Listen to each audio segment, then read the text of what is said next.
All right, welcome again to Social Distillation, the submarine still of the internet, where we attempt to drop the beat and pour white lightning straight onto your brain. What are we talking about today, Samo? Well, it's a day late, but we need a lot of white lightning for episode 8 of Ugh. season 3. We thought it was getting better, and then it like as bad as the first 3 episodes was, this was like all three of them combined. It was pretty bad. We I had a nice reprieve. We've got a comment here um, from our last episode from God is Love. Yeah, probably Fortuitous that we are a probably a day fan of late. yours. Yeah. Fortuitous we are a day late since it is Easter Sunday. So Uh, hope you had good family time and a great service. Great work. Glad I got this on my feed. Couldn't agree more with your analysis. Well, thank you very much. Season 2, episode 8 made me want to throw up, but at least this season I've gotten numb and can laugh along with the reviews. Yeah. Yeah, I Yeah. was I was up until this episode. There was And I was, my tongue hurts because my son is, he has tried starting Eye of the World a couple of times, and for whatever reason, and he can't remember why if it was just he was too busy with school and he didn't have time, or if it just didn't click with him. But this time, once he started, he couldn't stop, and so he started this weekend, and he got to White Bridge over the weekend, and he keeps making comments, and I keep having to bite my tongue because I'm like, oh yeah, wait, and I don't want to tell him anything Mhm. because Jordan's, I mean, as evidenced by our uh, reread and our comments there, you know, thank you for commenting. God is love. Go check out our, if you loved the book series, or if you haven't started it, start it, and then tell us what you think of our analysis of the books. But you know, it's there's so much depth there. I kept trying to think of, well, what's a generic thing I can say here, you know, along with what my son has just said, and I kept having to go, no, no, no, no. That'll kind of be a hint to this, and that'll kind of be a hint to that, and that's really my meta takeaway from this episode was that I texted you. Well, speaking of fortuitous, it's interesting that we talked about what we talked about on our last social episode, Mhm. because here you have a climax with no foreplay. Yeah, pretty much. And we And so much of what Jordan does so wonderfully is set things up. Now that was one of the criticism, is sometimes there's too much setup. I mean, it's a 14 book series. The man literally couldn't finish it in his lifetime. Um, but when you do get those payoffs, you really feel it. Whether it's well, that exultant feeling when something awesome happens, or that, oh my gosh, I can't believe that just happened. I mean, we Which get it in the opening scene with Elida coming out of the doorway, and it's obviously mm, the doorway that's supposed to be in Tyr. Did she explain that? No. no. Did you get it? No. She just says she knows the future now. Well, we also had an episode several episodes ago where she talks about having the foretelling. Well, why did you need the doorway if you have the foretelling? And we never established what's the difference between the two, what the doorway Yeah. actually is. And do have a fear, and I'd hate for this to be right. And I've made several right predictions here. She was fingering her charms when she came out. Mm. Elida and Cadsuane is the same person. Oh, Instead of Elida coming to her book doom, does she come around and help out and end up being the Cadsuane of the series if they have long enough on their? I'm still pretty sure there's not going to be a season 4 with Sulky gone now um from Prime Studios. You know, there may be some carryover, but I doubt they've even started season 4 Mm-hmm. with how long it seems to generally take them to get. Now, part of that was the writer's strike with both Rings of Power and Wheel of Time kind of interrupted things. But generally, you get some carryover when you get a new studio executive of, if a project is far enough along that it just doesn't make financial sense to cut it and throw it out, they'll go ahead and continue it on. But generally, whoever comes in wants to put their stamp on things, their, you know, wants their stuff, whatever they. Similar with a sports team, when you get a new head coach, you generally get a whole new coaching staff. Mm-hmm. Um, but that um th my problem with that opening, the whole opening, not just Elida coming out of the doorway, but then also Going uh, back to when Swan is, and then yeah, Sawan being raised to Amarillo is part of that. Um, which I do have again, just a nitpicky note on that. Why is Swan so rugged back then too? I keep talking about mm, how old they make her look, mm, or she just looks. I don't know. I don't know the actress in general, but she's one of the youngest Aes Sedai. They're supposed to be ageless. Ageless doesn't mean you look old all the time. So why was she old back then when she was supposed to be what, 20 years old? no, no, no, no. Because she was, She would be pretty young oh yeah, because 10 years early, so 30 years old. yeah. Yeah. Um,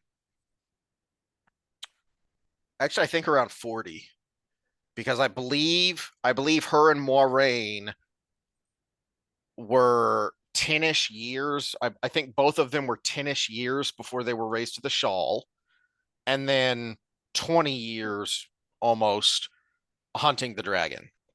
Um, so one was raised very young relative to Aes Sedai, but again, that is one of the many things you don't get. I don't even know if Mhm. they imply how old Aes Sedai live in this series. I can't remember, but that, much like with the politics of the tower, there's an implication here, but they're just not clever enough to pull it off.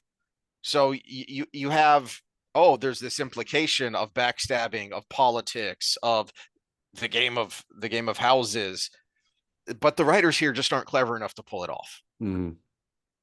Um,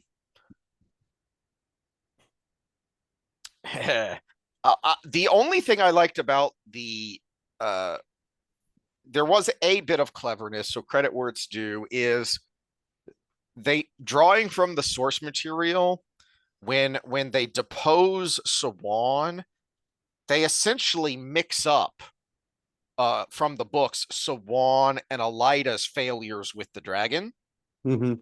and they combine the two as the justification for deposing Sawan. Um, and I thought that was a decent use of your source material. That's something I've been ranting about. Is hey, you as well.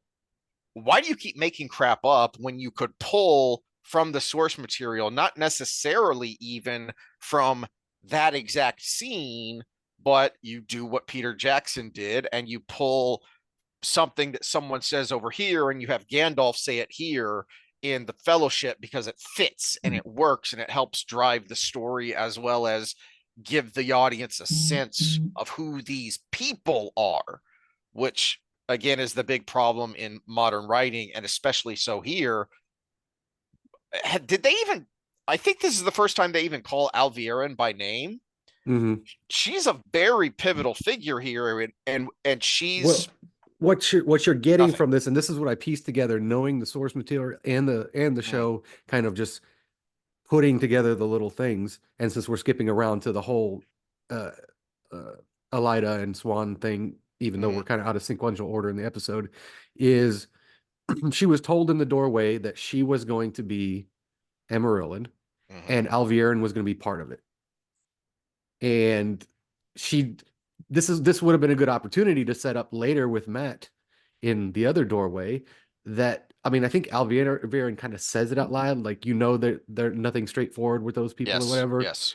But you needed to set that up more, so Matt's scene makes more sense. And just one more line from Elida could have been useful Mm, there because they did tell her the truth. It just wasn't when she thought it was. But yeah, you don't get that unless you really like I was really doing mental gymnastics to come to that conclusion. yeah, yeah. She says, every gift the Finn give has a price. Is what Alvieran says. I was trying to find the scene here for And the see, that's exact not even wording. right because the doorway she came out of was where you get answers, not gifts. And and she did specifically say the Aelfin, A E L, not E E L, not Eelfin, So yeah, they're they kind of merged the doorways there. Except Uh there's two doorways. except they so that was my first thought of, did they just merge the doorways and was it here? And if and my other thought was, well, if the door was there, why didn't they just have Matt go through the door there or Because he Rand was too? there. Yeah. Yeah, is Well, okay, find a so way or even a reason even on for them to top of that, go. even still, why didn't they have Matt go through the doorway there? Because we needed him go through both doorways. Hmm. Hmm. Um, We needed it for him to. We needed for it to make sense that he goes through the other doorway yeah, because he could have gone through the first one while they were in the tower, and then later been like, "Huh, I know that," and I'm pissed off, yeah. which is exactly how it happened. Um, Speaking of Matt, uh, Well, after we we can't get we can't this, skip something. oh, okay. I was right. Oh, Samael and Asmodean are the same. yes. Okay, yeah, that's a good point. That comes first. Yeah. So after the scene in the tower, um, we get the flashback and then we flashback forward to Sawan and Leanne talking. Um and you know, the all that tower politics. And then we go back to the waste and before Samael and Moraine, there's Egwene and Rand, Mm. and they were this close To starting the list, to starting the list, and they and didn't. they didn't. And I and had I toe. I still owe her toe. mhm. Yeah, they could have had the list, or they could have had a stupid line that they don't even understand. Yep, exactly. And that was my point when we were speculating um after episode 6 and 7, which didn't have Rand, but when we were speculating after episode 6 of what they would do, and you really hammered down this needs to be the start of the list. And my thought was, I don't think they understand how important the list is because Yeah. these people clearly do not Well, understand the source material. I'm sorry, but the list is misogynistic, Hmm. which they could use if you want to be mad at Rand right now. Yeah, yep, that's true. Um, my my thought on the Samael scene was, well, first, yep, Sam called Sammy, but then my second thought was Samael is actually Samael. They do a good job of writing him very brief, but a very good introduction. You actually know who this character is. Hmm. This character is starts to seem like a real person in a very brief window. Kudos to that actor and whoever wrote that Well, scene and directed it. and I think they also did okay at putting a little Asmodean in there because remember, Asmodean thought he was this genius Mm, provocateur. You know, true. he was innovative. He was creating new music. No one appreciated him, and they put a little bit of that in his little monologue there. Of I you know Innovated warfare again when there was no I war. Yeah, rediscovered and reinvented warfare. Yeah, so they took a little bit of that idea but then tweaked it.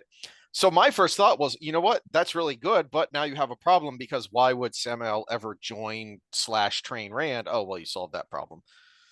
yeah. Ah, So I was foreshadowing. right there what they were going to do with it. I did, or with what they were combining. I was wrong in what they were going to do with it. It's just, Which which I mean, you need it if you're gonna you have you talk about TV adaptations. You have to accelerate certain things, mhm, and you needed the teacher to accelerate his use of the power in any way that makes sense. That's what Jordan used Asmodean for. yeah, I mean, he was a tool in that kit to progress Rand's storyline. exactly. And so much like I've been saying through this whole series is why? Why? I mean, we're fast forwarding here towards the end, but so you set it up, you have a setup, but then you literally kill the payoff because you kill Samael before he can do anything. Why even set it up? because what did his killing accomplish besides Moghidian is a psychopath? Because they And seem to have. well, they're closing a loop that they cornered themselves into, that the Forsaken just keep coming back. Mm, Because remember her line right before she does it is, "You're going to help me figure out how to kill a Forsaken." So now we have a way that, yeah, apparently you got to take all their blood out and freeze it or something, uh, whatever that yeah, was. Yeah, whatever that was. yeah, Okay, but why did that work? But it cutting Leander. I mean, there was a lot of blood when Lanfear got her throat cut. yeah. Didn't Well, matter. and they've acknowledged that Simmerage exists, but that's Yeah. actually a Simmerage scene in the books Yes. where she removes the all the blood from a Yeah. She talks. was a warder, I think. Yeah. No, that was her talking about some of the terrible, horrible things that Mm. she's done when she was trying to.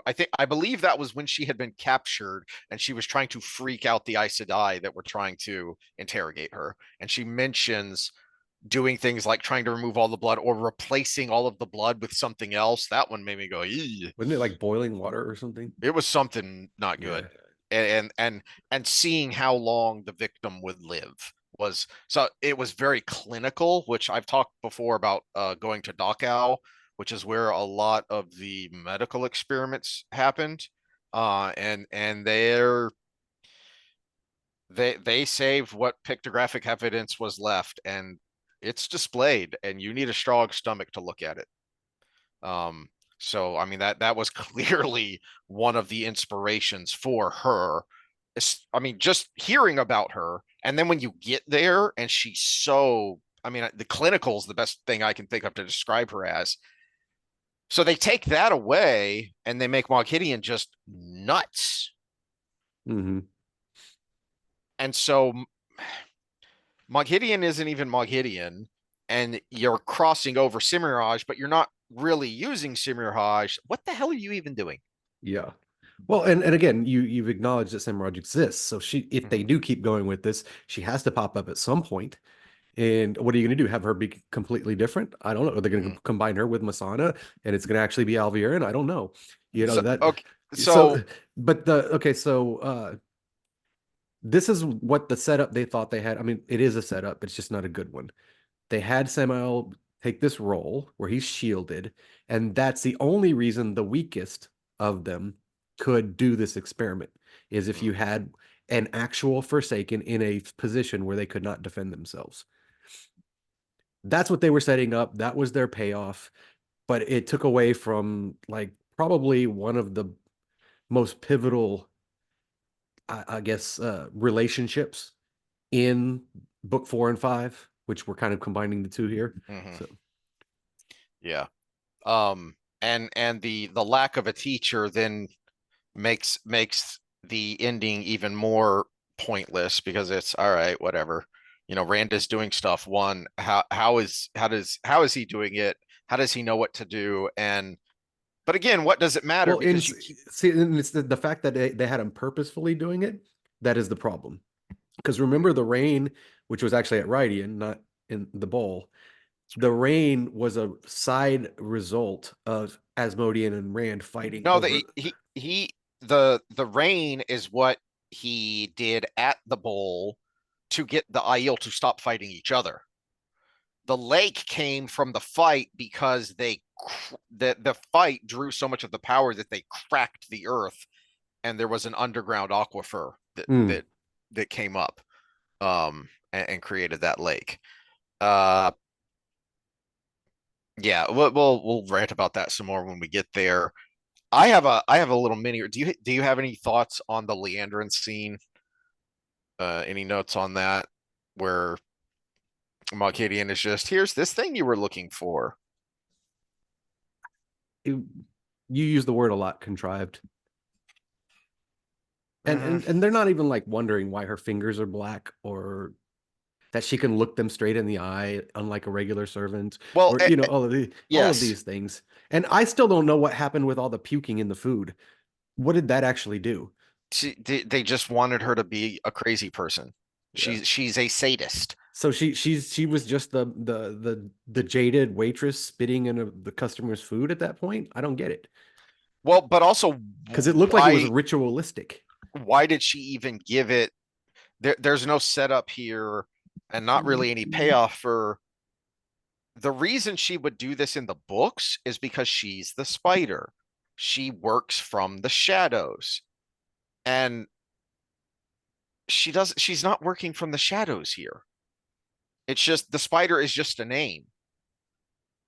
So why did she even bother to give the bracer to Leandrin and have them go to the Panarch's palace to try and find the collar? Just do it yourself. I mean, you went and killed Samael yourself. Why can't you just go do this thing yourself? Mm-hmm. Well, the the reason she doesn't do it herself is because she's the spider, but they're not clever enough to write a clever character. Speaking of clever, I have a problem with this Matt and Nynaeve scene. I have a very big problem with this Matt and Nynaeve scene. My I'm note curious. is Matt, the most dexterous character, can't figure out chopsticks. Second problem with it. In the books, Nynaeve is the one who couldn't use chopsticks. And because she is the grumpy, fuddy duddy, everything is the best in Two Rivers. I don't like anything out here. I'm just doing this because I have to. Yes, exactly. My exact note is that Matt would be the one to figure out and embrace the use of chopsticks. Nynaeve, like in the books, would be the one annoyed. Mm-hmm. Even in this stupid world that they've set up, that's one of the few things they've But they done can't show well with weakness with Nynaeve. her. Exactly. Not next to a man. They showed weakness with her up next to Leandrin or up next to, one of these other Yes, female badasses. But next to Matt, the writers had to have her win that moment. exactly. Exactly. And it's a little thing which I'd forgotten about because this is one of the things I Don't talked to we my even have scenes where he's flipping around a knife in his hands at one point? yeah, Yeah, exactly. You've already yeah. set up that he would be able to freaking use It chopsticks.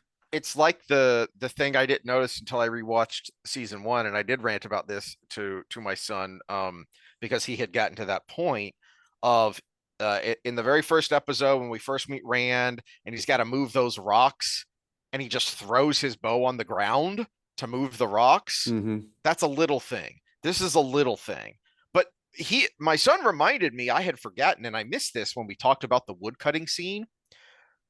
Jordan lays out how careful he is with his bow before Mm-hmm. he starts the woodcutting.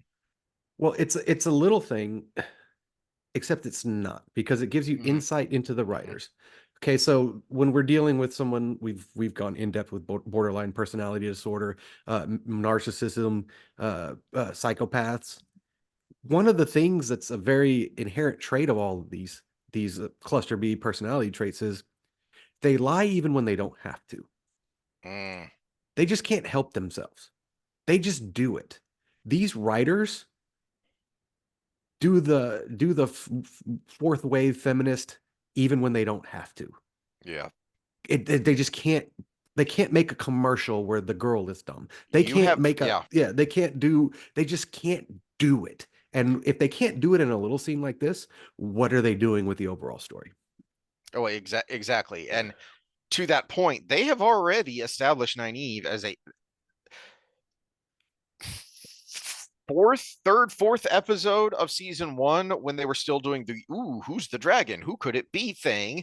And they set up that Nynaeve has so much raw power, they thought she could be the dragon.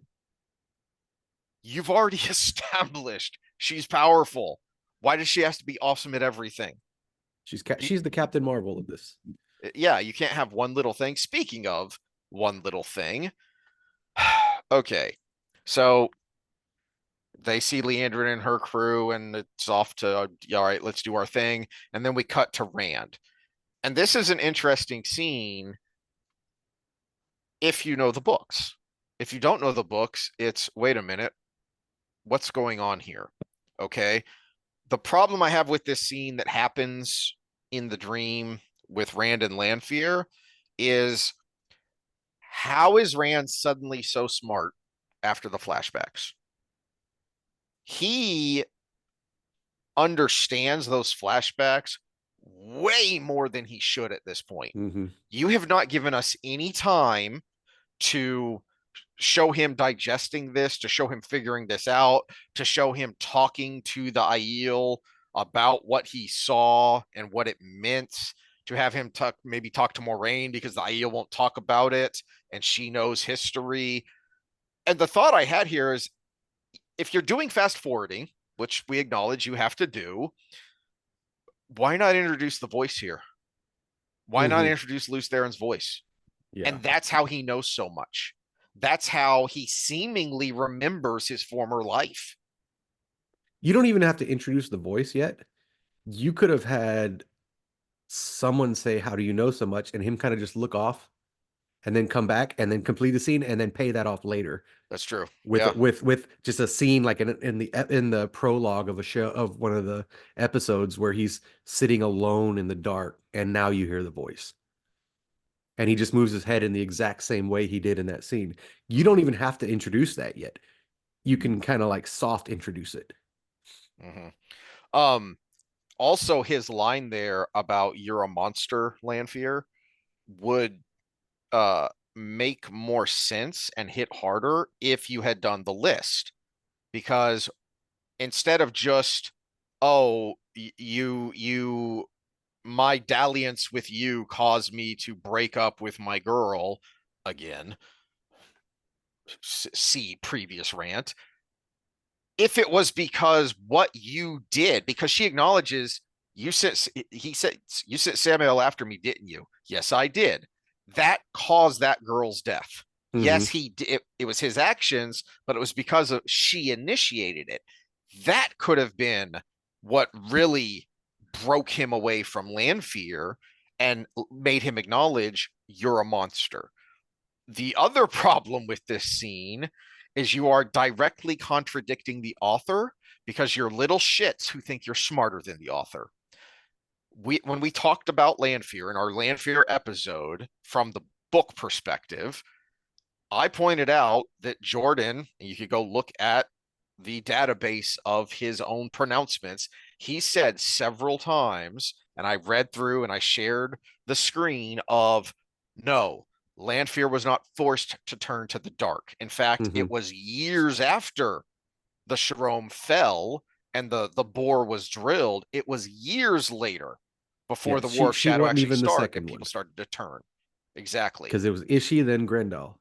Exactly. No. And as Jordan said, she was already damaged goods. That's what let her. That's what let the dark tempt her and what led her to the dark because she was already a bad person. Ugh. And then whatever they did with her just exploding into darkness like she had the taint too. But I, Yeah. I didn't quite get that either. Uh Yeah.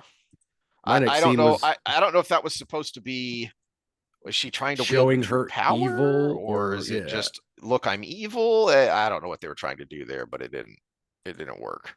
This is Um Forsaken magic. Because yeah. they've already like said they're invincible mostly until Yeah. you take all your blood out. But see, that's Yeah. what they should have done back in that cabin is after she slit her throat, just hung her upside down. It would have. Yeah. Um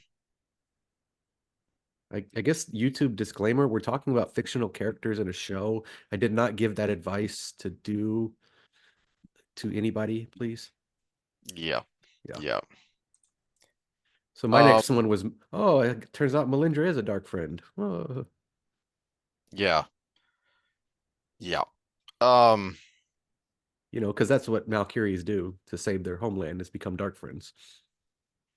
Well, I guess wasn't it one of the maybe they people were who maybe they were let drawing inspiration from Ingtar. Maybe they're trying to have an Ingtar moment there. we already had Ingtar moment. But no, but in the story of Land's childhood in New Spring, wasn't it one of his uncles or something that was a dark friend that let the shadow in?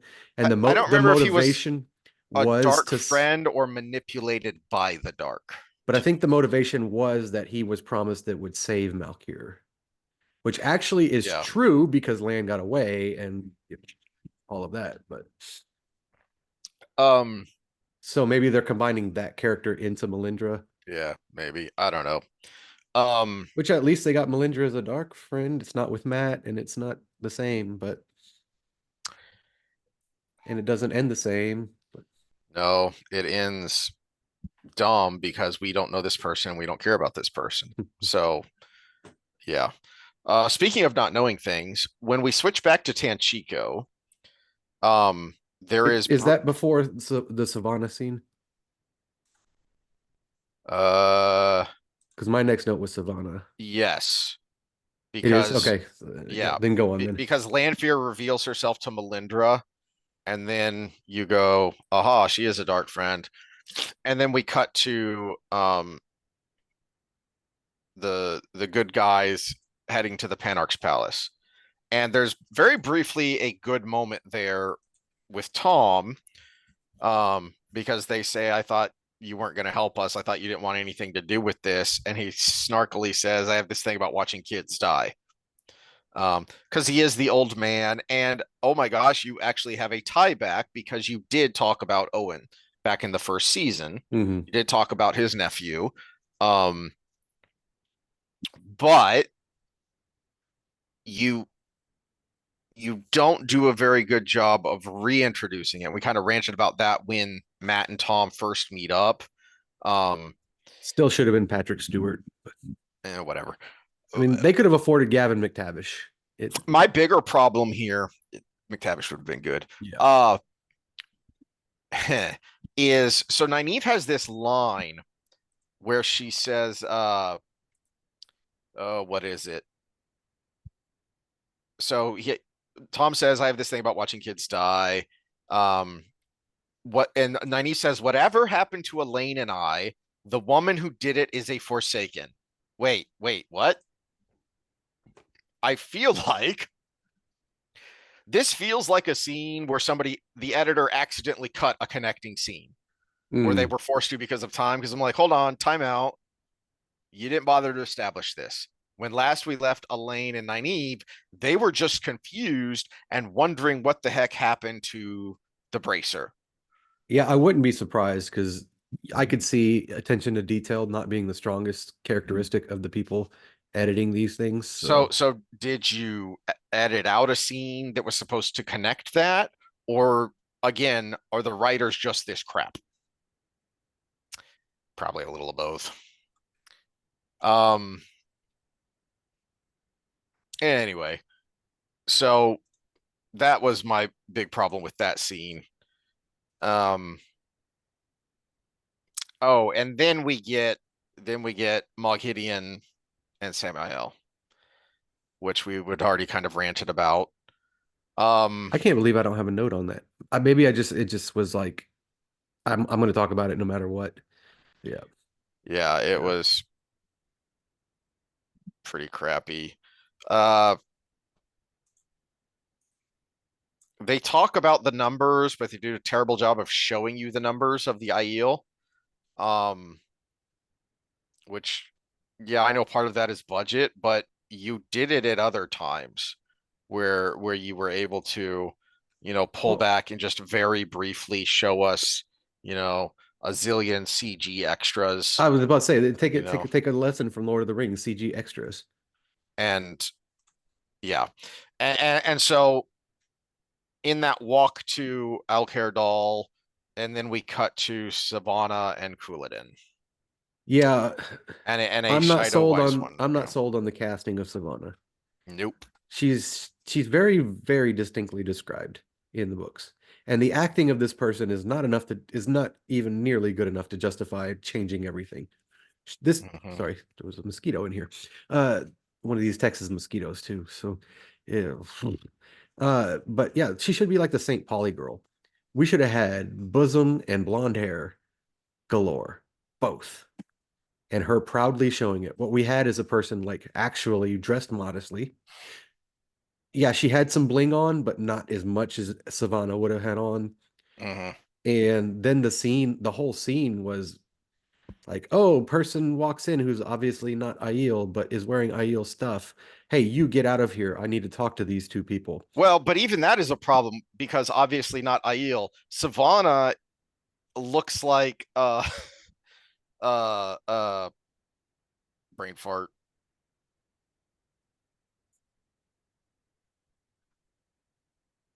Avienda. Jeez. She looks like Avienda's older sister. They look like they could be related. And standing right next to her is a very dark black woman who is a wise, Shido wise one. Hmm. So what do you mean you're not She's one of from us? How the hell Shara. can you tell? Yeah, I mean, yeah, how Yeah, can she, you tell? yeah. Yeah. I guess Uh, she ran away from Shara. I don't know. but also one thing about and this is an important point that I wanted to talk about with Avienda and Rourke's daughter or grandchild. They both their acting is horrible, but they were doing it in a way that I thought they were establishing an accent for the Aiel, Hmm. but they're the only two that are doing it. Hmm. Savannah doesn't have that. This other girl doesn't have it. Rourke doesn't have it. And Yeah. if you were establishing an accent, then the weird way they both talk, because the granddaughter and Avienda talk the same. In the granddaughter, I think it's just an overacting 12-year-old. In Avienda, it's a probably a girl who's still 12, in mentally, because Hmm. kids don't grow up these days. But yeah, it just was like, okay, you could have established that as an accent, but you didn't, Yeah. Um, because an accent would be something to differentiate you from people. But it, they also didn't do enough to. I mean, you know that Couladin, they established his temper in the that first scene where we see him on the slopes above Ruidin. Um, they don't bother to do enough to establish Savannah and Couladin's lust for power, mhm, that they would be willing to accept what just happened, because she very obviously used the one power on him, and they're cool with that. mhm. They don't care. No questions at all. No concerns. No doubts. All right, Well, whatever. you Let's didn't move even on. have to have both of them questioning it. You could have just had Couladin questioning it and getting hot-headed, And and the Savannah talking him down from that and be like, "No, you want this. We want this." and from what we see in the books, it's pretty clear that Asmodean went to Couladin alone, Hmm. because Savannah, Was never a dark remember, friend. but also Savannah is shocked and confused when Couladin and somebody, I don't remember who, makes the comment that Savannah must not have known that Couladin didn't actually go to Rudian. Hmm. No, no, she was very clearly in the books a useful idiot. Yeah, yeah, several different times. Yeah, Uh, Speaking of Samuel, well, for Samuel as well later. Not anymore. Um, they don't have enough time for the whole Shido plot line. no, no. It's Um, it's got to end at Carhine or Tyr, either one of the two. then we cut back to the White Tower, which with clever writers would actually be good, because you've got dangerous politics happening in both places, and you could have had a good parallel here of the White Tower politics being influenced and corrupted by dark friends, and the politics happening in the waste being corrupted by the dark with Lanfear. You could have had a clever parallel there, and no, it's all hollow. It's all shallow. Um,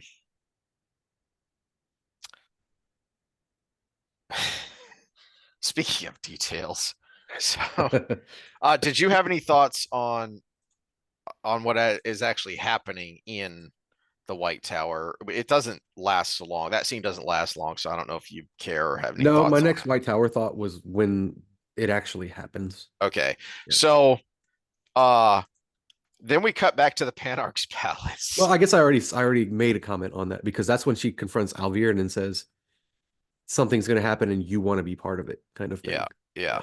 All right. So when we're in the Panarch's palace, um, they haven't bothered, like with most things, they haven't bothered to establish who the Panarch is. Okay, the Panarch is a queen. She's a big effing deal. So they It's haven't someone who bothered to establish apparently that. everything can be dimmed no matter how many torches you have in the wall. That was my thought of they haven't established how important the Panarch is, but you have said this is her palace. a palace is a big deal. So why is it dark, dingy, and leaking everywhere? Hmm. Why is there dripping water everywhere? And again, there was like millions of torches on the walls, but no light. None whatsoever. Yeah. Yeah. Yeah. Um, I guess they should have upgraded the lamps. I don't know. oh geez. Or what were they in the wheel of time? Glow bulbs? What Yeah. Samael was trying to find? Yeah, Yeah. yeah, Yeah. something. Oh, Grendel was like, he's got glow bulbs. He must have found a stasis box. Yeah, Yeah. yeah. Yeah.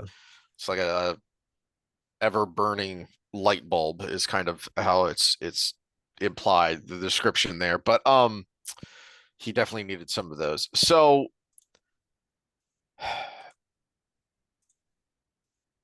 the other problem, many problems with this scene, this bit goes on for a while, and um If they wanted it dark and dingy, they could have just had the scene at night. yeah, that would have made sense. Yeah. And then we get the Terra and Griel balefire, which isn't even remotely how balefire is described. No. It's like, why did you feel the need to make it this shiny purple light instead of the bright white light? I don't And it apparently understand. explodes rocks instead of making them disappear, but then makes the person disappear so the rocks can come back. I don't know. Yep. Yep. I didn't even catch that, but that's a good point. Yeah. I my thought on the rocks are in a second here when we get when we cut back to that. But Well, they were trying to establish that whatever was done by that person can be exa- undone if they're hit by balefire. But exactly. if you didn't read the books, I don't know how you would get that. I don't know how you would get that. And well, let's fast forward a little bit because my thought on that scene later when Elaine gets it and uses it against the Dark Friend is a much more impactful scene there would have been, why didn't you have all those stones fall on Tom? Oh, that would have been good. And And Tom then is him either just be sitting critically there like, injured what or even happened? dead. Yeah. And then that also would have given you a good reason for Elaine to be angry enough to lash out and use it against her. Hmm. More than just because the way they've established Elaine is she seems like the kind of person that would have tried to capture her. But if So she's I, pissed off because you just killed this person she just found out she knew when she was a child.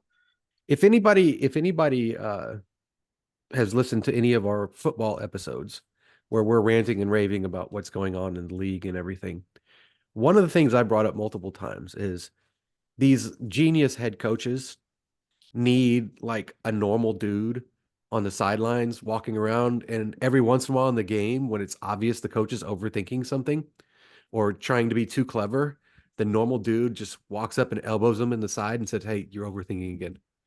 Or hey, just stick to what you were doing. Don't change anything up. The writing rooms of all of these shows need just a couple normal people just sitting in the corner going, That doesn't make any sense. yeah, that doesn't make any sense. Or, what would actually affect me more emotionally would be, just things like that. And the way you just said that, I was like, that's a fucking great idea. And we're just two dudes screaming into the cloud, into the Yep. YouTube, you Yep. know? Yep. Speaking of screaming at the cloud, then Matt stumbles through the doorway Oh, and God. is a scared little twit. Why can't Matt be heroic? I What the could hell, see him guys? being scared here because if we had had the first doorway, it would be less so because he was I supposed to be angry. so But yeah, you're he's gonna coming, be you're scared stumbling here, through a doorway, and I would be scared of that thing because what was that? and And I'm and not all scared in the the I wouldn't bodies on the fight back floor. way. Yeah, I'm scared in the who was thinking about that costume design? yeah, there is that. But Yeah. you've already kind of established Matt's bravado. You couldn't have him be momentarily scared, and maybe it's the actor. Maybe Barney Harris would have done a better job Yeah, this of guy does have moment. a prominent, always surprised face. Yes. Yeah. And so how much of it is this actor? How much of it is the direction he's given? But you couldn't have a momentary. holy crap, oh God. And then, you know what? No, I'm not scared. I ain't scared of you. You know? Yeah, yeah, this is cool. Oh, also, you've already established the Matt things, so why aren't they speaking in the old tongue? weren't they? There's like one line in the old tongue later. Oh, okay. I think the Eelfin says something in the old tongue later. Um, See, but I was having trouble officially with he's not. sound where I was watching it, so I had the subtitles on anyways. Mm, So I don't I might have missed that. I thought the subtitles and they were speaking the old tongue, uh yeah. but I'll take your word for it. But even still, okay, so they established nothing. You get this god awful costume. You get Matt not reacting how Matt should be. See, I agree with you that he should react differently, but I disagree on the how. He should have barrel rolled through and been prepared for something, and then looked around and saw the bodies and been like, "Holy shit, what the hell?" And then saw the fox and be like, "What Yeah, the?" I'm in over my head kind of thing.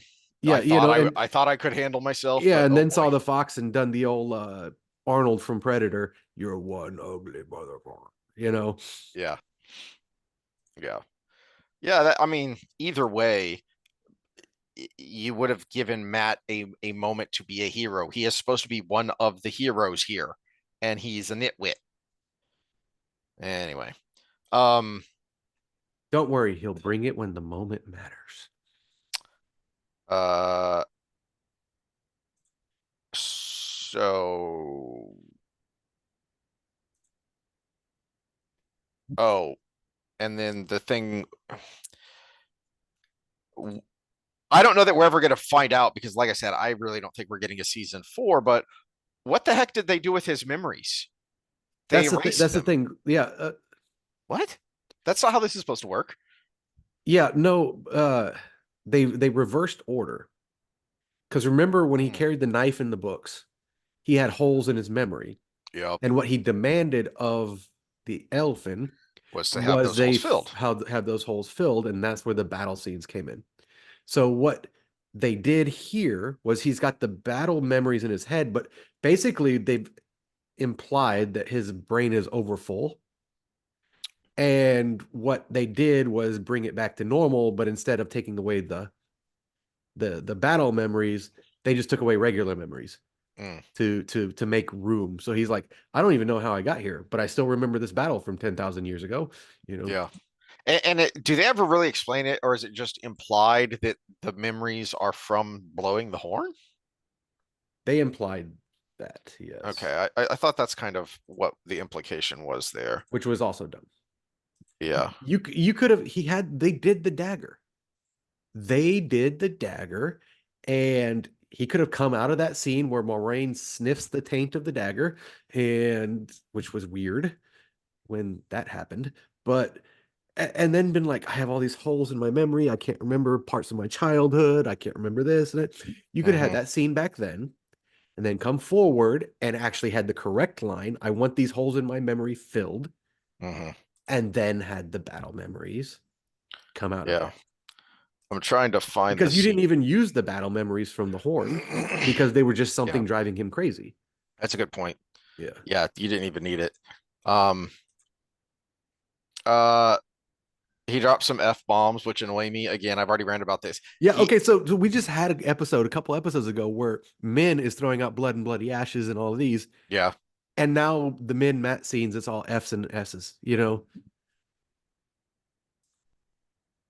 yeah, yeah. So, uh, he he makes the statement about being sick of the one power. Done. I had forgotten. Oh, geez, I'd forgotten this part. The Eelfin is the one who points out the memories. So Matt doesn't even say anything about the memories. The Eelfin, after Matt says, I want to stop being bollocked around by every magical force on the planet, um, and the Eelfin says, done. And then he says, there are memories racing through your mind. They are not yours. We can take them. You can fix me, is what he says.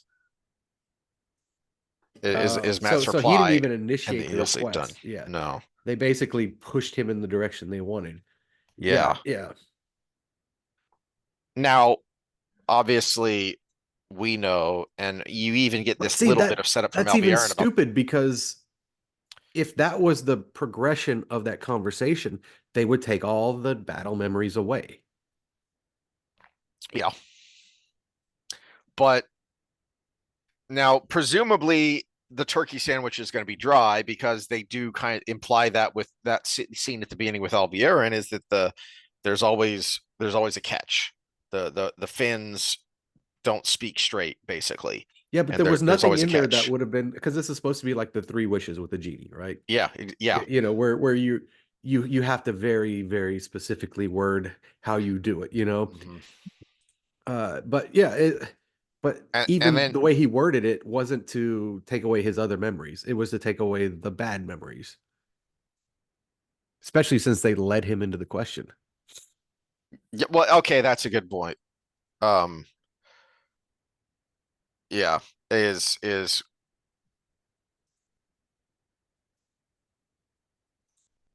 when Min revives him, it's I don't what's going on. I don't remember, and it's Okay, it's so in the it's to your books, point. They've gone backwards. Is he now has holes in his head, but not from the dagger, from this. yeah, but also even just in the mechanics of the men reviving him scene in the books, Rand revives him, and we have a memory, which you're not, it's going to be hard to put this on stage. We have a memory in Rand's head of Master Luhan reviving a kid that was drowning in the wine spring. Yeah. And he did the same things. Here you get, please wake up. Please wake up. You gotta wake up. You could have had Min be the wise, like she's well traveled. She could know CPR. Well, she does hit him on the chest, and then they make the dumb joke that you You do always know make when hitting someone's doing somebody on the chest CPR. is not CPR. Yeah. Well, no, she does actually blow into Blow his into his mouth mouth. because they Yeah. do the stupid joke of if you wanted to kiss me, there are easier ways, is what Matt Yeah. says. The joke that But even hack still, you could writers have had always it. You use. could have had it without the Yeah. "come back to me" moment. You could have Hmm. had it with Hmm. "holy crap" CPR, boom, boom, boom, boom, boom, and then the joke at the end. That would have been fine. Yeah. Yeah. Um, but I think it's they were trying I still think they're trying to set up Matt and Min instead of Rand's girls. They're gonna split them up. Yeah, and I'm still trying to Um, figure out what Rand's girls is going to be because Avienda and Elaine are yep, hooking up, unless they're going to yep, be sister wives like they are in the books. But then what? Where? Why is Min the third person out? yep, yep. Yeah, anyway, so they've put the holes in Matt's head. Um, Also, the fox head medallion doesn't look anything like what I envisioned it to It look doesn't like. even look like a fox It head. doesn't even look like a fox. It looks like a There canine. is art in the Yeah. source material in the chapter headings that looks like a fox head medallion. All right. Then we switch back to Nynaeve, and boy, do I have problems here. I only wrote 4 words. Nynaeve becomes Moses. Okay. So my first thought was, you know what? Credit where it's due. Don't feel sorry for me, Nynaeve. I actually like that line, and it's delivered well because Leonard's one of the few good actors in this whole series. But also, you left off feeling sorry for her because Lanfear killed her son and said this is weakness and it's holding you back. And now you have Leandrin embracing it. And I was like, holy crap, they've made a woman who's a real villain here. There's no feel sorry for. There's no, Lanfear in the dream of, I didn't have a choice. No, no, no. This is who I am. Lanfear was right. The only regret I have about this place is that you know evil bastard didn't drown the baby when he said he was going to. I should have let him. Like, holy crap, you know, good on you for actually Yeah. making a good villain. Yeah, because that would be even if she still is lying, that's coping, you know. And evil is Yeah, evil no matter yeah. what your internal processes are. But then we get to Leandrin wrapping the chain around her and saying, and now I'm about to kill the most powerful channeler in 1,000 years or whatever it is she says, and she throws Nynaeve into the water. And my first thought was, oh geez, are they about to steal Lan's moment? Which I should have seen coming because of my rant about girl stories, and girls don't have a Well, journey, they just have to realize and how just awesome they because are. they had to, because she has to break the Right. block. They do have to fast forward, Yeah. but here's the problem is I immediately correct self-corrected and thought, well, actually, hold on a second. It wasn't Lan's moment. It was their moment. Mm. And that's why that scene is so good. Because it's not Lan's moment, it's not Nynaeve's moment, it's their moment. And Now, and I will whenever say we talked they, about Nynaeve, it was always about them and about how they made each other better. I will say, as much as I wish it could have been their moment, they got closer than I thought they would with having her memories from the rings where she's married with him be the motivator. But notice back to the, you can't at the very beginning when we're ranting about Matt and Nynaeve and the chopsticks is you can't have a woman get help from a man. They never show Lan, and he's in that scene. They only Mm, show the daughter. that is true. Yeah. Ah, You good also, the catch. other Good thought I catch. had is so you could have shown Lan because he was in that scene. You also could have had his ring that she's supposed to be wearing, his mother's ring, not his ring, because of course, you could have had that kind of float up into her vision and give her help her along with Stimulate those this. memories that they did Yes. show. Yeah. Yes. So that he could be there even though he wasn't there. Yeah, and that's the whole point of giving her the ring is because it is telling you I'm always there for you, no matter how Yep. far you go away from me And then they made it worse. by making her Moses. No, because then we go to Lan, and what could Oh, have been a yeah. good moment wasn't, because he can't even have Lan can't even have a moment there where it should have been his moment, because that was Melindra's moment. That was Mm. Melindra's scene. Lan was just tagging along. Lan was there for her. He wanted her to God, survive. you people suck so much. I didn't mind the way she got out of the water. My problem was how she broke the block, and that Lan had nothing to do with it, Yeah. even in her mind. Yeah, okay, he's not there because logistically it doesn't work because of the way you're having to mash this story together. No, Okay, fine, but no, the coming out of the water matters though, because it's the cover up. It's the we didn't do things right, so we're going to try to make a badass scene. There's a okay, lot of special effects. There's a lot of things going on. Look at the way she's walking. Look how proud she is. You yeah, know, yeah, that's true. that's the and newbies to the series, young people, Gen Zs are going to be like, "Oh, cool." Hmm. Whereas someone who is a little older and doesn't need flashy things or has read the books is like, "Meh, Oh, that was that was speaking of okay." read the book, sis, in that Melindra scene, she's got the kiss on the red dot on Yeah, her yeah, I saw forehead. that. Yeah. And it's like, see, we read the books. That's a Valkyrie thing. You assholes. She's And you also didn't not even married, by the way. you even didn't even recognize it. You could have even you could have done some more world building there and even built up Melindra more if you were smart, but you're not, because maidens are wed to the spear. I am wed to this and to Malkir. Hmm. You could have had a line like that, and I and whatever, to even put an exclamation point on her scene, but you're not clever enough to do that. I'm better at writing your own ideological crap than you are.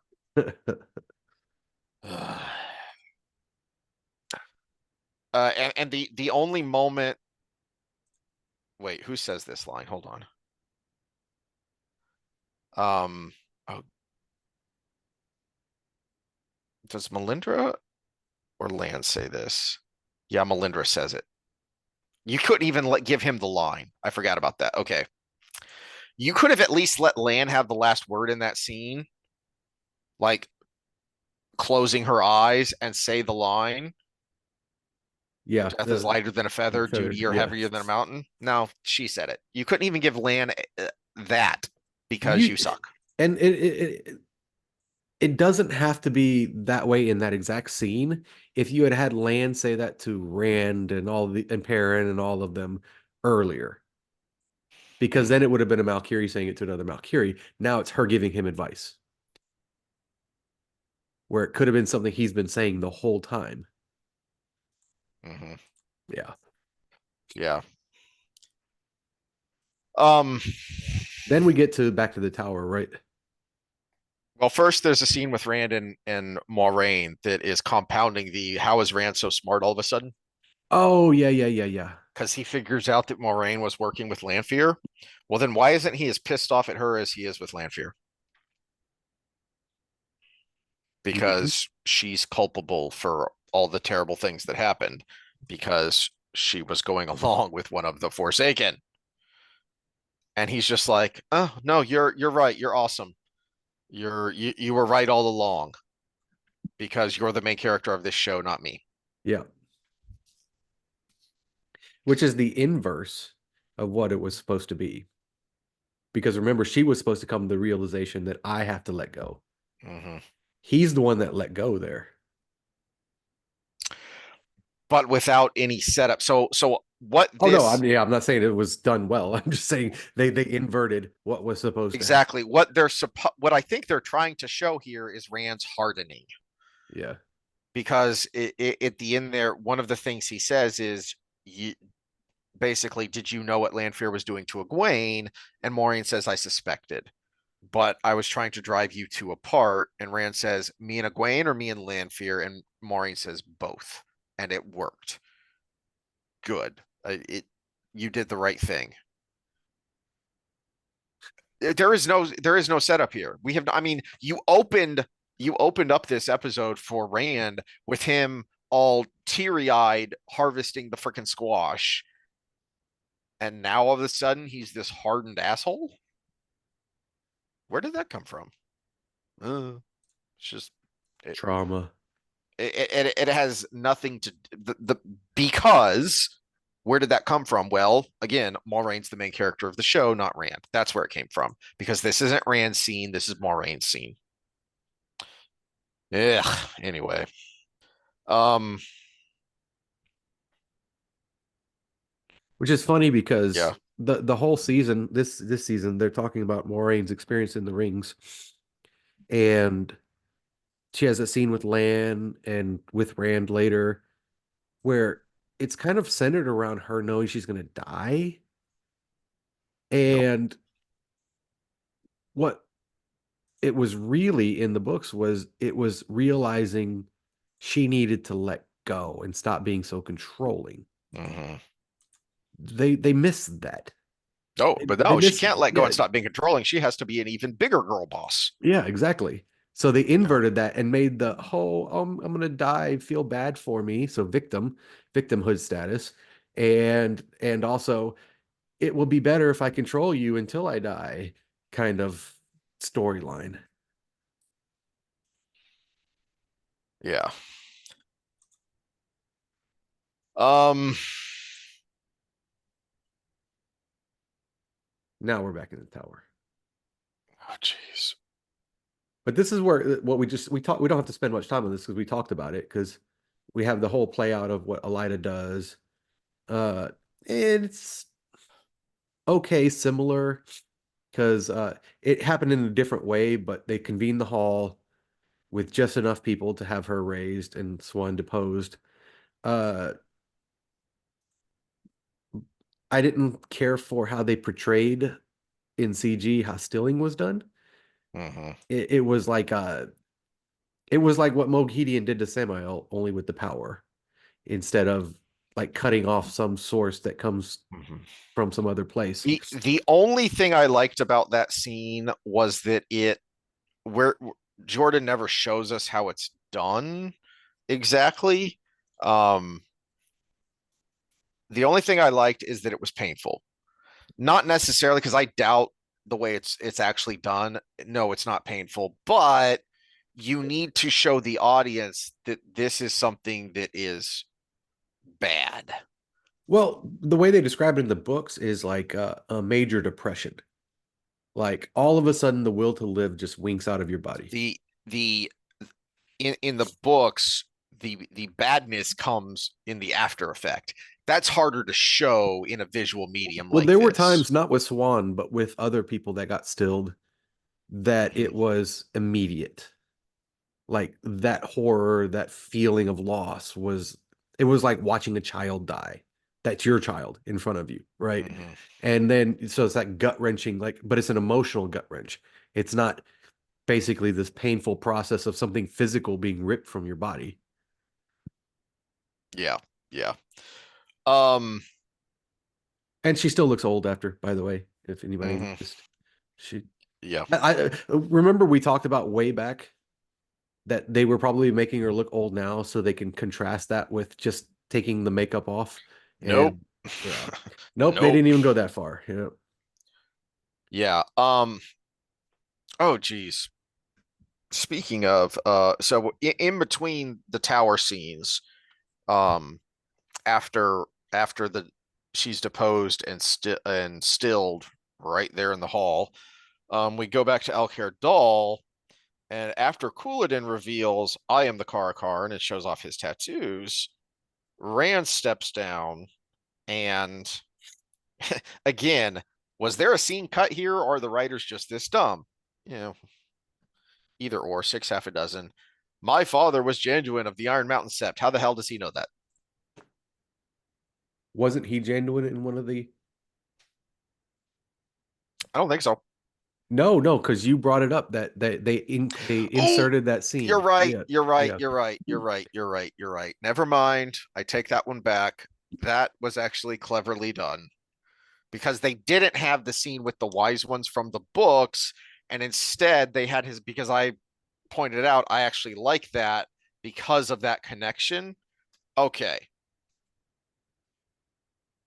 My thing about the Aiel. Okay, so Okay. let's throw Instead, oh, hold on. Let let's me throw. finish my thought. Okay, go ahead. So what they needed then is what I was ranting about earlier of Rand having a moment to for Rand to figure this stuff out. What the heck did I actually see? So that it becomes more clear to the audience as well. And then also when this scene happens, it makes sense. You have set up something 5 episodes ago and you're now paying it off.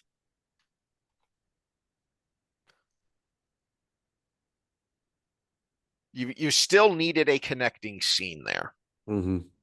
but it's not as awful as I thought it was. Yeah, you're right. I'd forgotten that. I'm just pissed off that so many of these Aiel have beards. Oh, geez. Yeah, there's a lot of that going on too. Yeah, Yeah. that's true. My only surprise is just that the women don't have beards. But anyway, We don't know that yet. we don't know that yet. That's true. Where's Halima? I did text you that flashback scene at the very beginning. I did text you, is the keeper a dude? Because I'm not sure. Oh. Anyway, so your problem with the IO was it just the beards? Uh oh, no, no. It was the way they played that scene out, and that was like a face off, like they were about to have a dance off and step, whatever it was, that old 90s show, Oh yeah. yeah, Step Up or whatever it was. And it was so cheesy and so corny. It wasn't even believable. And then all of a sudden a bunch of the clan chiefs take a knee. Instead, they should have had him tell the story, and then the clan chiefs one by one go, he's telling the truth. He's Mhm, telling the truth. And the mhm. only clan that doesn't even have a chief is a Shido, so they don't have someone to speak for them. Yeah, yeah. And That scene Savannah is steps up and says, that can't be true, or something, you know? yeah, yeah, yep. The Aiel never bowed to him. No, that's Never, their thing. ever. That's just not an Aiel thing. Hmm. In fact, they made it a point that they're not subservient to the clan chiefs. They respect the clan chief. Hmm. Yeah. Um, then we go back to the White Tower where a seemingly Oh, tortured and yeah, this bloody is in all caps too. Mm. Swan is brought back into the hall To because give her obviously monologue. in the hall is where you do these things. And it's tell us the truth. What's going on here? The truth is, I love Moraine. Oh, good. The cheese is back. Thanks, guys. Yeah, and here's my thing. You've already established it's not a big deal to come out of the closet in this world. So Not even what are you remotely. even confessing? Yeah.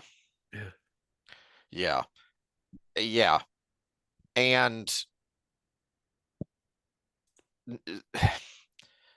not she reveals that what set them on this quest, what set her and Moraine on this quest, is the foretelling from Jatara Sadai, that only they were privy to. Well, technically no, but whatever. Um, so what the heck does the I love Moraine have to do with anything? It was, again, they can't help themselves. They can't help themselves. It's like our rant about their crappy scene in the first season is you have weakened these characters by making them so pedestrian, Hmm. so normal. These are you strong female character is the mantra of the modern writer, and yet you can't hold a candle to the strong characters that Jordan created. Yeah, well, Who and these this is, women are in the books, they are powerful. I said Nynaeve can't look weak in front of another male Mm-hmm. on the set. But the same thing here. Love can't be a weakness unless it's for another same-sex partner. Yeah. What is the I love her? It's she's the most, that has nothing to do with it. It's Elida is accusing you of being in a conspiracy with Moraine, and it should be Moraine is the most selfless, devoted, light following, blah blah blah blah blah, etc. and so forth. And if you have to throw in the stupid crappy cheese, it could be, and that's why I love her so much, or something Hmm. like that. Okay, it's not just the truth is I love her. To your point, yeah. So Yeah. I mean, we just spent all of last episode when it should have been parents scene with Maxim and Alana whining over the loss of Yvonne because of their thruple had been broken up. Yeah, yeah, okay. You Well, you and love a woman, big effing deal. it's still bothering me that in the tower, when a sister kills an obviously not threat and or shadow spawn, Mm-hmm. no one bats an eye. Mm-hmm. Because when Alviren cuts her head off, Is that your all Alviren, caps?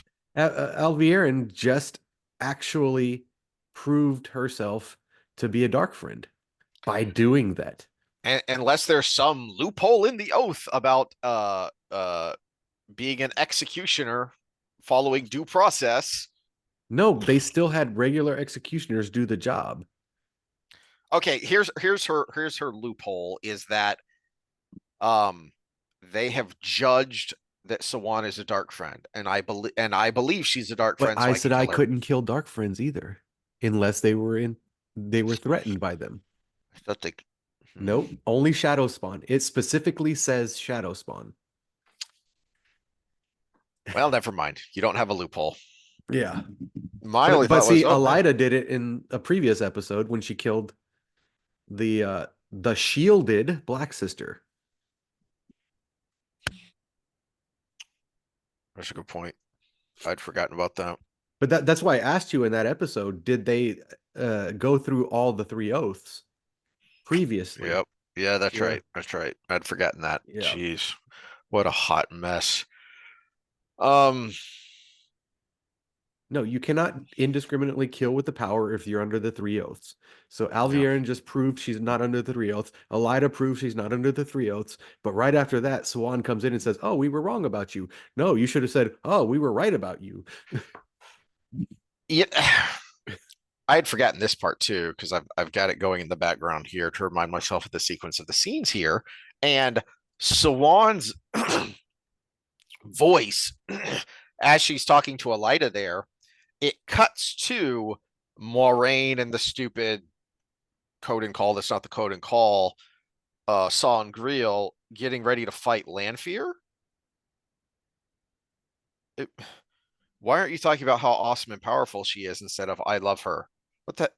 You could have been building up this scene along with building up Moiraine and so on, but you can't because you suck. So, um, My thing is, why are you, as Moraine, setting up a beacon target yeah, for the Forsaken that's coming to hunt you? I mean, without actually doing anything. You're just sitting there. She was doing her little weave dance that they did at the very beginning of the season. And it's like you're not even doing anything. yeah, Why are you channeling that much of the power? You could at least make a shield around you. How about that? That would be awesome. yeah, Or a warding where you could tell if somebody's coming up from behind you, like is what happened. yeah. Um, just in general, I said at the beginning that the climax was no foreplay. It's so hollow, it's so shallow, but it's even worse than that because the way this climax plays out, it undermines even these shallow, stupid, ridiculous characters that they've set up. They undermine their own characters with how terrible this climax is. So, good job, guys. Well, and there's so many things that they don't explain, they never explained, and it just doesn't make any sense. Okay, so we complained last time about Maxim sending the signal to Alana through the Mm-hmm. bond. How the fuck did, excuse me, my French there, but we're probably not going to be put in the algorithm anyways. But how the hell did Moiraine know that Swan was killed at that moment? Yeah, They're not bonded. She just yeah, loves her. There's no way she knew. yeah, yeah. Um, that was one of the so many awful things about this climax is okay, Sawan has such a awful final scene, final moments that does nothing, establishes nothing, and then when she does die, suddenly Moraine just knows. Uh, how, why, whatever. But that's what she cares about, not So the she can fact go on that, a rage. That's why. yeah, not the fact that She could I be have to fight protecting one of the Lan. Forsaken She here. could be, yeah. Speaking of Lan, and then Lan, my note here in the climax with him helping Moiraine is they give Lan the Worf effect, but turn it up to 11 here. Which for anyone who's not that big of a dork, in Star Trek: The Next Generation, Worf is supposed to be this big scary warrior. Well, because of that, that means if you want to quickly demonstrate that an enemy is powerful, you have him beat the crap out of Worf. So Worf gets the crap beat out of him a lot, even though he's supposed to be this awesome dude. You have set Lan up to be this awesome dude. He doesn't do anything in this fight. In fact, he makes it worse. Uh, his sword is used to stab Moraine, and then Moraine takes it out and throws it at Lanfear. So Lan not only does nothing, he does worse than nothing. He makes the situation worse. He ultimately is the one who kills Moraine. If she's even dead, who the hell knows? Yeah. I think she's just mostly dead. Um, Unless that's what they're setting up with the Balefire. Lanfear dies by Balefire later, and Walraine's all of a sudden back. oh god, possibly. Uh, the other problem with this climax is Hey, you know what? As bad as the season's been, if they open up next season with Miracle Max bringing Moiraine back from the dead, it would actually make the series better. a rush me, rush miracle. You get a rotten miracle. Um, you referenced this earlier with the why aren't the clan chiefs one by one standing up saying Randolph, where's the Kara Karn? And Rand isn't the Karakharn because he has magic. And that's how they make it seem, is that they're awed by his weaving, which again in the book he does that to get the Aiel to stop fighting each other. And then, you know, the rest of it happens. But here it's, oh wow, he can channel. He's the Karakharn. The channeling has nothing to do with being the Karakharn. Mm-hmm. He's the Karakharn because Cooladin never went to Viridian. They don't actually establish that. No one admits that Rand is the one telling the truth. So, I mean, the closest you get is that Rourke says, no, you can't tell them, they can't handle it. That Mm-hmm. is the closest you get to anyone admitting that Rand spoke the truth about the origins of the Aiel, that they are oath breakers, and that's what breaks them is that truth. Um, I really think this awful climax is really best summed up with the very end. Um, and Egwene shouting at Rand to Rand, please, or Rand, let go, please, is what she screams at him. Why? It's working. And He's not hurting anybody. he's not hurting himself so far as we can tell.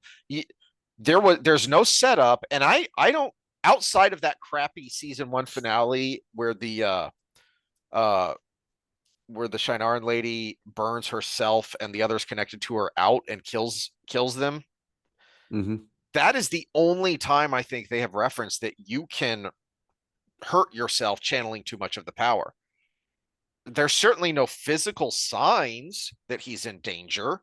Yeah, we have a scene earlier in this season where they implied that, Mm, but at the same time, it doesn't support that that would be the case here because remember, Moiraine asks Rand how he handles channeling so much of the power.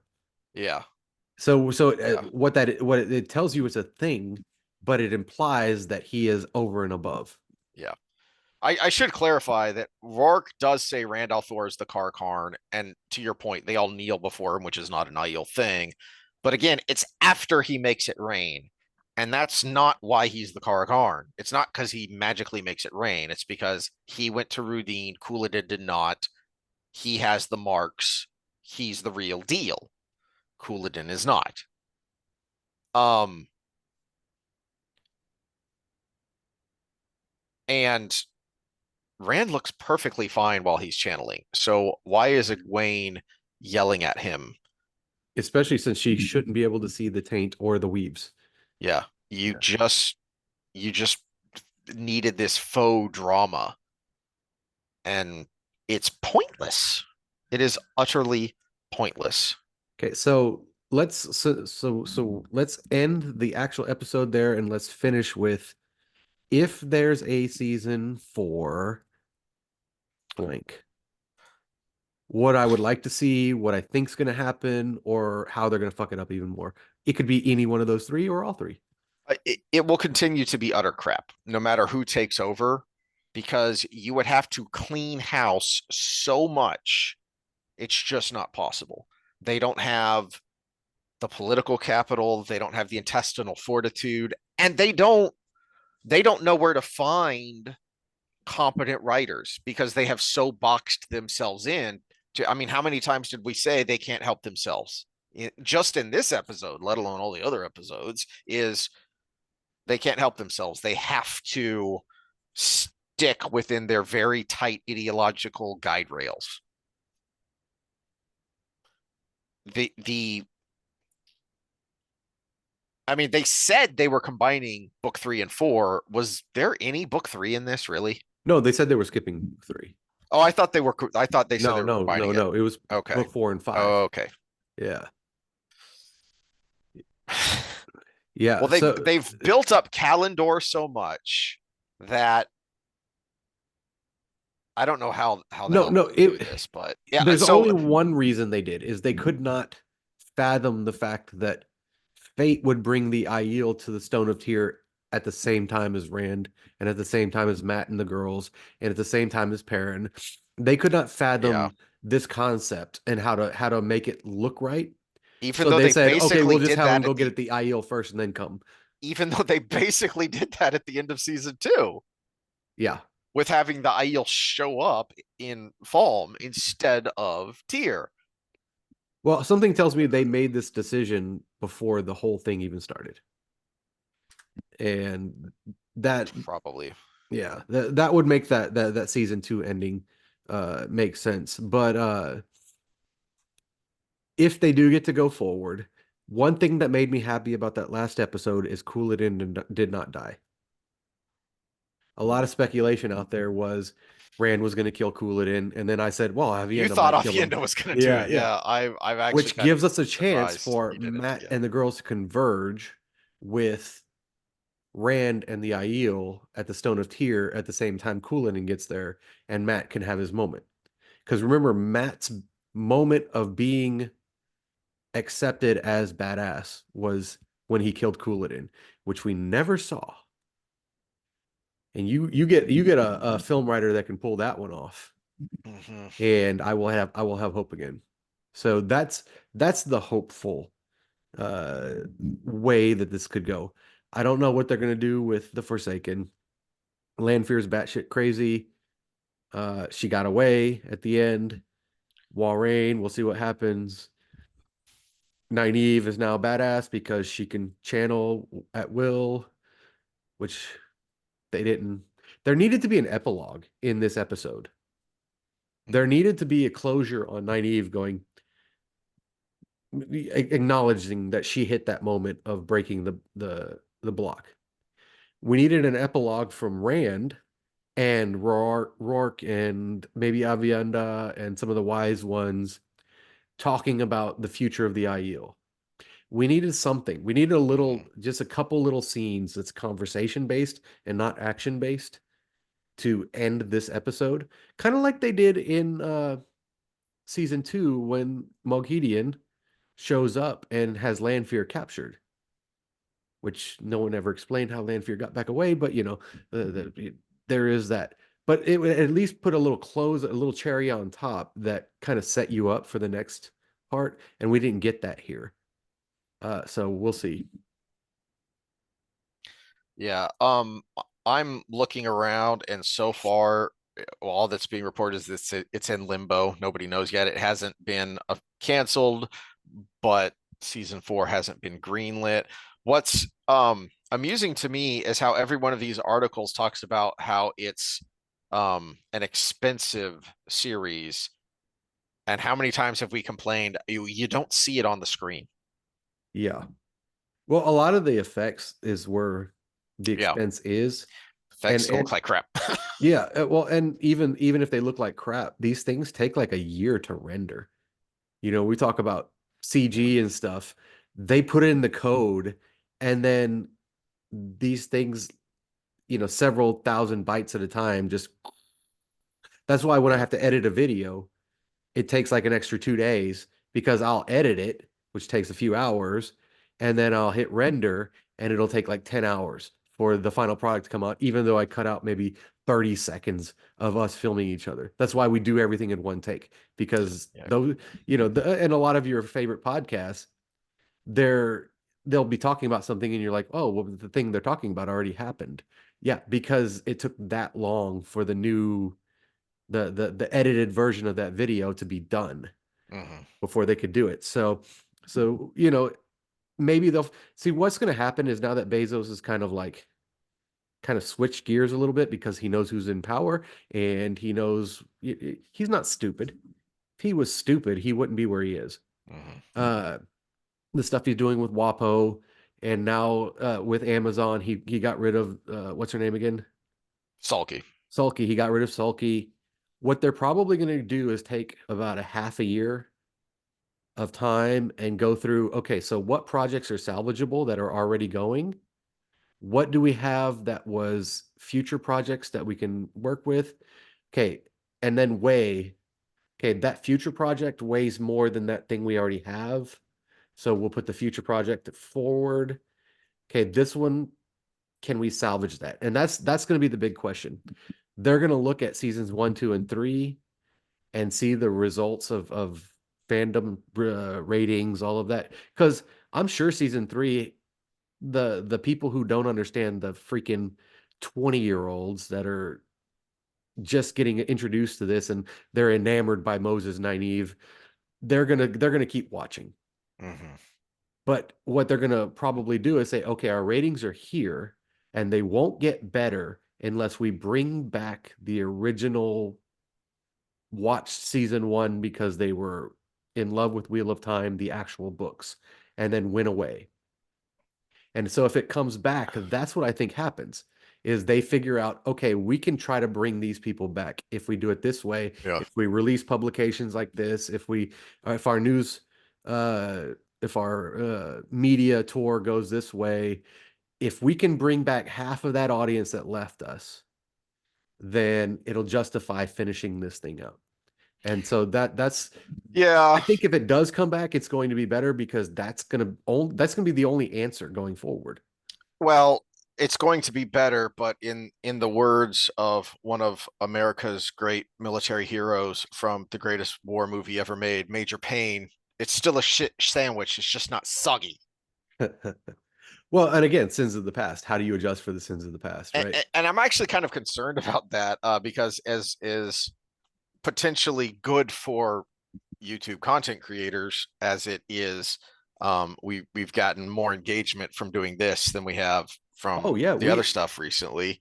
we just got a Um, few new subscribers this last time. So but yeah. I have to say, I hope it's shit canned because I think they have so damaged this world that I don't think it's salvageable. Uh, So you hope it's shit canned and then a few years later somebody else picks it up. yes, and if Amazon wants to pay to retain the rights, fine. But everyone involved in this should be tossed out on their ear because this is garbage. That's also a probability though, Yeah. is they say we if we want to convince the people that were watching season one to come back, we need to can Rafe, we need to can all of these things. So But I'm not sure how much he is tied to this project because he has talked about shopping the rights around or shopping the story around and he or his team or whoever choosing to go with Amazon instead of other options. And I'm like, how who the heck are you and how did you get so involved in this, Mr. Guy who is only known for being on Survivor? mhm. Is can they get rid of him? I don't know because I don't know what his legal connection is to this production. Well, I know his ideological connection is because Nope. I just read an article on him talking about how the Wheel of Time was a fantastic opportunity to queer fantasy, which listen to some James Lindsay on what it means to queer something. It's not what you think. It's not to make it gay. It's deeper than that. But Mm, yeah, yeah, it's and according to those articles I just looked at, Forbes, Deadline, some others, um, not insignificant publications. The point being, is they were all touting that the Rotten Tomatoes score for season three is up 15 to 20% over season one and two. And we don't well, know the numbers because none of these streaming services actually release their numbers. But according to Amazon, season three is in the top 10 most watched shows in the US, which is the first time one of the seasons of Wheel of Time has been in their top 10. episodes 4 through 7 were much improved. Yeah, at least it was starting to feel, the characters still didn't feel like the characters, but the world was at least starting to feel like the world that it's Mhm. supposed to be. It felt like a turn in the direction of right Mm-hmm. until this last episode. And Yeah. then they just spun it full bore the Well, other way. But but it's like I was, me and my son were, being old men together yelling at the clouds about the downfall of the MCU. And one of the problems Marvel has had in course correcting is they still keep trying to tie new projects to the stuff that happened in phase four that nobody liked. So, how much can you course correct if you're even going to tacitly acknowledge that the crap that came before that nobody liked, no, it still exists. We're just, going this way now. Yeah, but that still exists and you're still tied down by it. Hmm. Yeah, we'll see. We'll see. But we also should figure out uh as our second episode every week, maybe we do watch another show or something. Yeah, And yeah. and Watch yeah. another show or start reading something which you won't have time for until uh Hey, I got one long finals. paper left and one final. All right. Well, we Uh, might get into some other books that way then. Um because these, you know, Well, blatantly my reading stealing from assignment Robert, for the summer, remember, was Dostoevsky. So yes, but blatantly yeah, stealing from Jordan which the new Peterson one, the here. new ones are right there. These stories are important because they teach us things at a subconscious level. It's your brain didn't, or you didn't notice that, but your brain did, as the Red Letter Media guys said in their Star Wars prequel reviews. And they were absolutely right. Is when I watched those reviews, I was like, oh, that's why I was so bored during those scenes because they were done technically this way. Yeah, okay, that makes sense. You know, so if you have crap stories, you learn crap things. Hmm. Yeah, and uh, this is the problem with the youth of the writers and stuff is the episode before this one, episode 7, was okay. It was okay. Parents ending was better than the this last episode. And they ended it actually where it had an emotional effect with Loyal's Mm-hmm. writing, and in Mm-hmm. his head he's reading it out, and that was a good little kind of a stereotypical, you can go back into the history of movies, a very stereotypical way to end a storyline was to Yeah. have that voice that is the narrator of the story they wrote with the face of the person it's about. And that actually kind of like pulled some emotional strings. Nothing in the last episode. Not That's a a good point single because thing. Not even Rand bubbling about that little girl. that's exactly how they ended this episode too, with Moraine giving one of the prophecies of the dragon, or actually it was several of them smashed together of he will be one with the land and blah blah blah. And they're showing you all these things that are, in this kind of epilogue scene, and it fell completely flat. Because it came out of nowhere. It came out of nowhere, and you're showing us, you're showing us the Tanchico crew on a boat going somewhere towards storm clouds. And we're like, okay, so you're showing us, Rand's face, and like, okay, yeah, we just saw that. So it's like nothing you're showing us is having an impact. And they didn't even bail Doman it out. No. They could have had a ship captain that we all Okay, well, love. here's if there is a season 4, here's my one of my predictions. Because they have that final little scene with the Tanchico crew on a boat, I suspect they are going to so fast forward things that they are going to reintroduce the Sanshin and Tuan already, Oof. and have the Sanshin run into that group. Well, the Shanchan have to get the bracelet Mm-hmm. and the necklace at some point. And Uh, they have it. Wait, no, they don't, because Leandrin took it. Never mind. I forgot about that. They don't that's have right. it. So what the hell are they doing on the boat? I don't know. They're Yeah, just so leaving. okay, so Leandrin's gonna meet with the Shanchan. Having failed your mission, you're just leaving. God, I didn't even think about that. Why are you on a boat? Yeah, You you you didn't even have a scene where they're like, we think she went here. Yeah, Because Rand is supposed to yeah, go to Tyr, she's going to Tyr. yeah, yeah. That's yeah, Again, yeah, we needed an epilogue. We needed a conversation from every storyline completing to say what we're going to do next. yeah, yeah. Yep. All right. Well, next time we're going to talk more about what we talked about last social episode, but from more of the male perspective, as far as the um male versus female thinking when it comes to relationships and intimacy and whatnot. Um, and then next Wheel of Time episode, I want to do our own epilogue, talking generally about we've ranted about the youngins and modern writing. I want to dig into what it is about, because I watched a video from Brain Fart. Was it Echo Chamberlain? I don't remember. Um, or maybe Nerdrotic. Anyway, the title was about why millennial writers suck.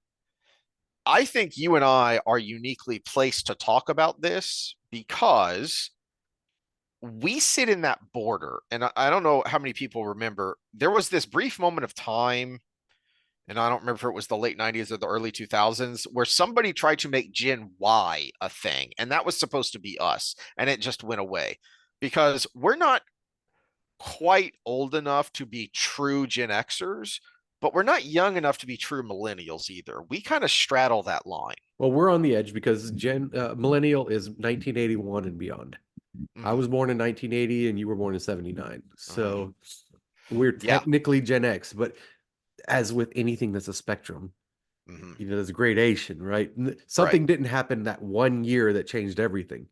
Yeah. If And, you, I and mean, you could actually, I don't know how they pick these times out because why didn't you have like something at 1991 when the wall yeah. went down or Yeah. something? Why didn't we have momentous occasions like that separating these Right. things? But you know, But I want to get into that, and I'll pull up the videos that I watched, and we'll talk about some of these the way the younger generation has grown up and the influences that have and pressures that have been put upon it and why they think the way they think and so why they write the way they write because it's pretty damn crappy, mhm. which will actually you'll get a little bit of a sneak peek on Wednesday because it ties in with what we're going to be talking about as far as relationship trouble. Yeah, and I wonder if it's media related because we got most of our entertainment through books when we were younger, Mm-hmm. which you read the words, but you make the story in your head. Whereas now so much is screen driven That's a good point. that the story is already formulated for you as you watch it. So that imagination doesn't have to be working at that time. And so when you have to write something and you have to write a screenplay or something, your imagination system is stunted. It's stunted growth. And so maybe that's where we start this whole conversation from. Yeah. Yep. Yep. All right. Well, we will see y'all next time. All right, later.